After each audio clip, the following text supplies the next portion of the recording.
Assalamualaikum warahmatullahi wabarakatuh.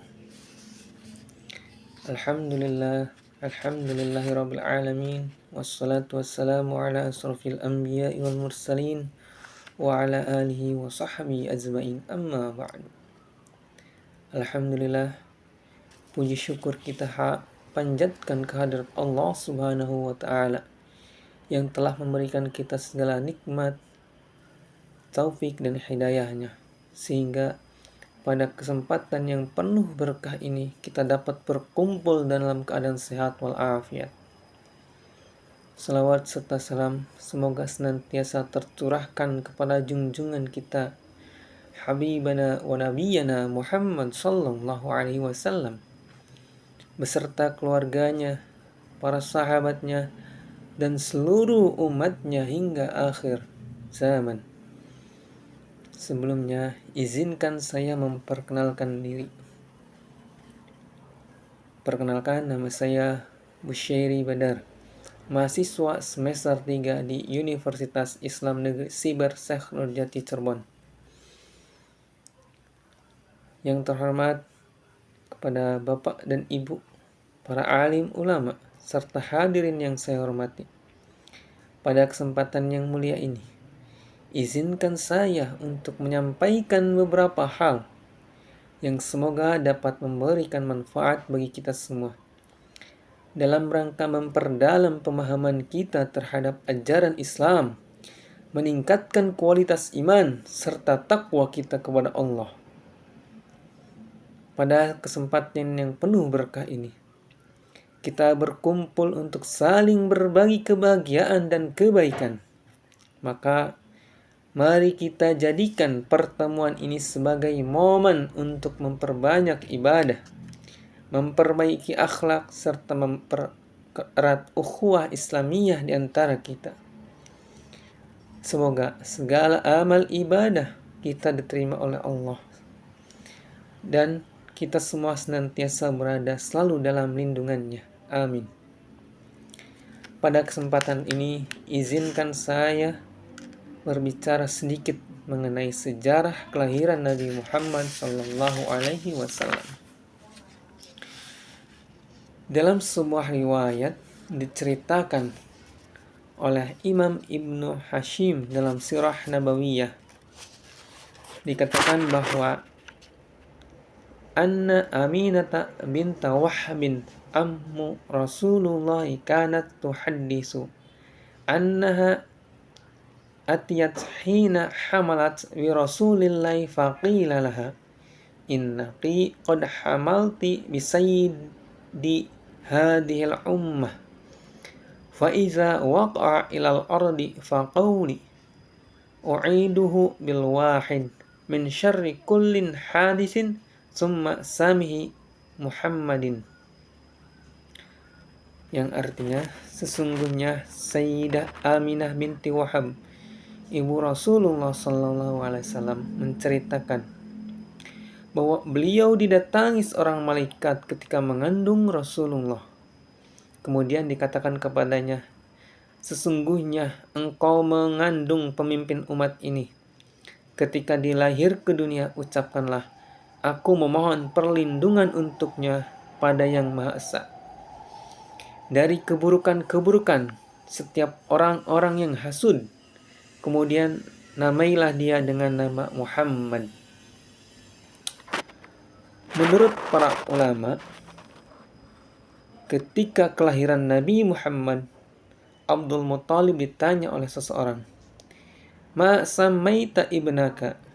Abdul Muthalib kemudian menjawab, Muhammadun. Kemudian orang itu bertanya lagi, bagaimana bisa engkau menamainya dengan nama yang tidak seorang pun dari nenek moyangmu dan kaum kita pernah menggunakannya?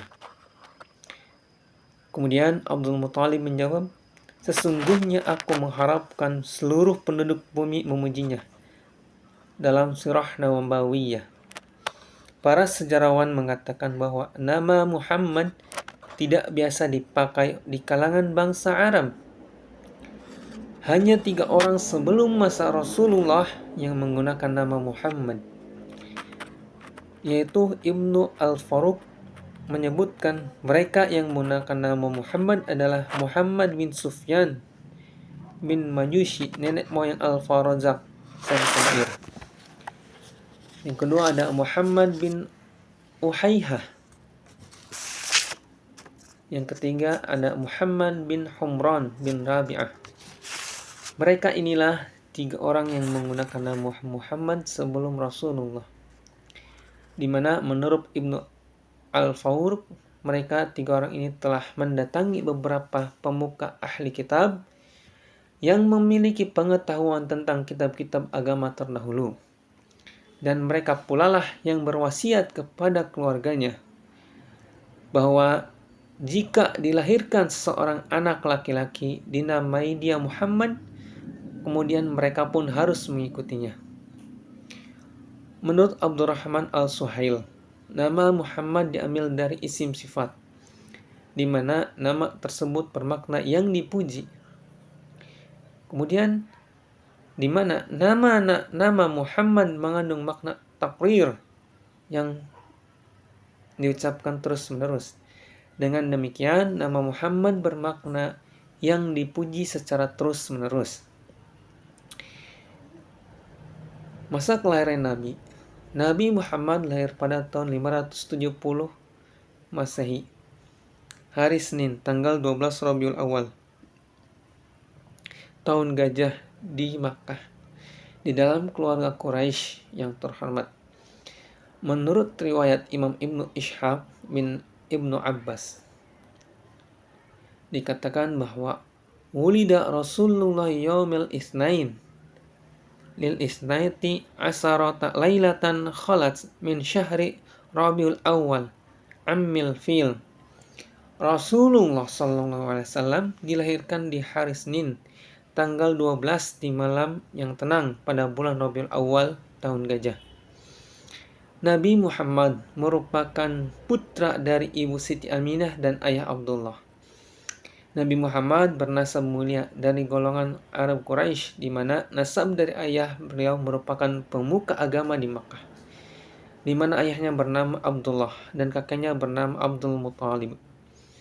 Abdullah, ayah Nabi Muhammad, meninggal dunia sebelum Nabi Muhammad dilahirkan. Kemudian seperti adat dan kebiasaan bangsa Arab pada zaman itu masyarakat memiliki kebiasaan menyusukan anak-anak mereka kepada perempuan desa. Hal ini bertujuan agar anak-anak tumbuh di lingkungan pedesaan yang udaranya segar, bersih, dan memiliki lingkungan yang berbahasa Arab yang fasih. Kemudian Nabi Muhammad kecil diserahkan kepada ibu susuannya dari Bani Sa'ad bin Bakr. Ibu susunya bernama Halimah binti Abi Zu'aim. Nabi Muhammad tinggal bersama ibu susunya di dusun Bani Sa'ad selama 4 tahun. Pada usia 5 tahun, Nabi Muhammad kembali ke rumah, di mana Nabi memulai kembali tinggal bersama ibu dan kakeknya. Pada usia 6 tahun, beliau kehilangan sang ibu, Siti Aminah, yang meninggal dunia setelah mereka berziarah ke makam ayahnya Abdullah. Ibunda Aminah dikabarkan sakit dan dikuburkan di sebuah desa bernama Abwa. Sepeninggal ibunya, Nabi Muhammad kembali ke Mekah bersama Ummu Aiman, seorang pelayan yang kemudian dianggap sebagai saudara oleh orang tua Nabi Muhammad. Pada usia 6 tahun, Nabi Muhammad sudah harus menjadi seorang anak yatim piatu tanpa kedua orang tua. Kemudian, Nabi Muhammad dirawat oleh sang kakek Abdul Muthalib sepenuhnya, dan pada usia 8 tahun, 2 tahun setelah ibundanya meninggal, Nabi Muhammad juga kembali kehilangan seorang yang sangat istimewa baginya, yakni meninggalnya sang kakek Abdul Muthalib. Sepeninggalnya sang kakek, Nabi Muhammad diasuh oleh pamannya, yaitu Abu Thalib. Seperti Abdul Muthalib, Abu Thalib juga sangat disegani oleh orang-orang Quraisy, walaupun bukan tergolong saudagar yang kaya. Pada usia 12 tahun, Nabi Muhammad diajak Abu Talib melakukan perjalanan dagang ke daerah Bashrah di Sam. Mereka bertemu seorang Buhairah atau seorang pendeta Nasrani yang menguasai Injil dan ajaran Nasrani. Pada pertemuan ini, Buhairah menjelaskan kepada Abu Talib bahwa terdapat tanda-tanda kenabian yang terpancar dari diri Nabi Muhammad kecil. Buhairah khawatir apabila orang-orang Yahudi akan berbuat jahat kepada mereka. Apabila mereka mengetahui tanda-tanda kenabiannya, tanda-tanda kenabian Nabi Muhammad dapat diketahui melalui berita dalam kitab-kitab Taurat dan Injil. Masa remaja, pada usia 12 tahun, beliau diajak Abu Talib untuk ikut dalam kafilah dagangnya ke Syam. Sejak saat ini, beliau semakin menekuni dunia perdagangan hingga suatu ketika seorang saudagar kaya Makkah, Sayyidah Khadijah, membuka lowongan kerja bagi siapa saja untuk menjajakan barang dagangannya. Abu Talib mendengar hal itu, kemudian menawarkan kepada Nabi Muhammad. Beliau menerima tawaran tersebut. Tugas pertama Nabi Muhammad adalah berniaga ke negeri Syam. Beliau ditemani oleh Maisyarah, budak Sayyidah Khadijah, dengan membawa barang dagangannya berupa kain-kain. Berkat kerja keras, sikap jujur dan amanah, Nabi Muhammad berhasil menjajakan barang dagangannya. Semuanya laku, terjual, dan untung banyak. Setelah mendengarkan cerita dari Maisyarah, Sayyidah Khadijah terkesima dengan sikap dan perangai Nabi Muhammad dalam mendagangkan barangnya. Merajuk dari buku Muhammad Tradir, Nabi Muhammad sudah menjadi pemimpin khalifah dagang ke luar negeri pada usianya baru 17 tahun. Ia berdagang hingga ke 17 negeri lebih, diantaranya Syam, Yordania, Bahrain, Basra, Irak, Yaman, dan lainnya. Dalam Sirah Nabawiyah, Al-Mabaruk Furi menjelaskan bahwa Nabi Muhammad menggandeng As-Sa'ib bin Abu Sa'ib sebagai partner saat melakukan perjalanan bisnis. Baginya, Abu Sa'ib adalah rekan terbaik dalam berbisnis, tidak pernah berselisih dan tidak pernah curang. Ketika Nabi Muhammad berusia 25 tahun, beliau menikahi Siti Khadijah binti Khuwailid yang pada saat itu berusia 40 tahun. Di mana dimulai daripada itulah perjuangan Nabi Muhammad sebagai utusan Allah mulai terlihat. Mungkin cukup sekian dulu pemaparan yang bisa saya sampaikan. Selebihnya mohon maaf. Wabillahi taufiq wal hidayah. Assalamualaikum warahmatullahi wabarakatuh.